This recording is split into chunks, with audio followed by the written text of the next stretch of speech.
Kita ke nikel Konawe yang disedot hartanya oleh negara Tiongkok, yang semua ini dibuka jalan besar-besaran oleh pejabat yang ternyata ngakali pemimpin tertinggi. Hal ini sesungguhnya melanggar pasal 33 Undang-Undang Dasar. Sesungguhnya hal ini kita harus ingatkan. Kita ingatkan pelajaran bernegara agar generasi New Mind faham bernegara, terutama calon pejabatnya nanti. Jangan terlalu berpolitik cara menjalankan negaranya seperti dalam 20 tahun terakhir. Dalam bernegara ada 7 panji yang harus seimbang diurusinya. 7 pilar tersebut adalah ideologi, politik, ekonomi, sosial, budaya, pertahanan, dan keamanan. Saat ini 80% adalah politik, sisanya ekonomi, sisanya lupa. Kalau boleh dipentingkan, maka sesungguhnya pertahananlah yang harus nomor 1, karena melindungi hajat hidup dan tumpah darah Indonesia itu di departemen ini, di Departemen Pertahanan. Ini kalau Menhannya dan pemimpin tertinggi mengerti bernegara ala negara superpower, maka inilah harusnya yang dikedepankan. Sayang yang sekarang belum menunjukkan hal itu. Pandemi ini masalah kesehatan, iya benar, tapi kalau melumpuhkan ekonomi dan membuat negara lain menyerang kita dengan berita-berita mengerikan tentang COVID di Indonesia, dan pemerintah saat ini tidak mengcounternya, ini menunjukkan lemahnya hubungan internasional dan pertahanan luar negeri Indonesia. Tidak ada counter propaganda di luar negerinya. Berita Indonesia demikian parahnya di luar negeri. Seakan pandemi di Indonesia itu paling parah, lebih parah dari India yang memapar hampir 30% manusia di India. Sementara di Indonesia itu hanya 10%-nya India, tapi citranya di luar negeri lebih parah. Itu saja contoh bagaimana bernegara Indonesia itu jago kandang, dan ini berbahaya. Itu nanti oleh New Mind tidak boleh terjadi lagi. Represif menekan itu jangan ke rakyat, tapi negara lain yang merugikan kita itu yang ditekan. Kembali ke negara berdaulat dan pejabatnya faham bernegara, maka setiap langkah harus menguntungkan masyarakat adalah wajib, serta melindungi tumpah darah Indonesia itu adalah wajib. Lalu kita semua tahu apa yang namanya nation interest. Setiap negara punya tujuan bernegaranya. Demikian juga negara besar seperti Tiongkok. Negara ini mau menantang Amerika sebagai New World Order, sebagai sheriffnya dunia. Di kampanyenya mereka selalu manis, tidak mau perang tapi maunya dagang. Dan ternyata dagangnya selalu menguntungkan Tiongkok lebih banyak dan mengambil bahan baku negara lain. Tetapi propagandanya manis, Tiongkok mau bantu, Tiongkok bantu. Sungguh, kalau negara mau menjadi negara superpower, maka negara tersebut harus ada yang didominasi. Makanya Tiongkok yang telah mendominasi perdagangan dunia, mendominasi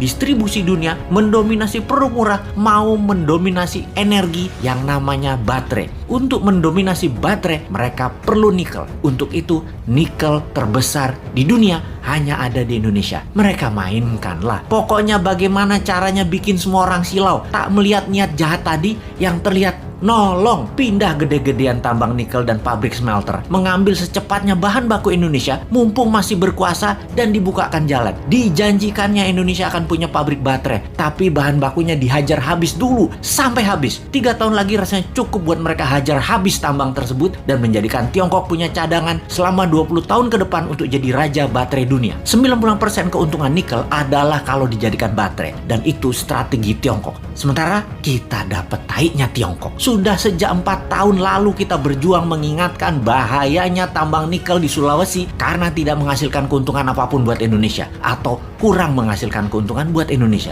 Buktinya kita masih ngutang bernegaranya. Sementara kalau nikel jadi baterai tanpa asing, maka hutang plus tidak ngutang lagi adalah sebuah kepastian. Oh lupa, doktrin di kepala para pejabat Indonesia saat ini kan Indonesia tidak mampu berdiri sendiri tanpa asing. Wahai pejabat, realistiklah. Kalau nikel tambangnya membuat kita kaya, saat ini kita nggak ngutang lagi sekarang. Tetapi mengapa masih ngutang? Mengapa masih naikin pajak? Pejabat tertinggi, sadarlah. Pejabat-pejabat tadi berlindung di balik kebaikan Anda. Namun sesungguhnya kebijakan mereka membahayakan Indonesia, anak cucu Anda, dan anak cucu kita.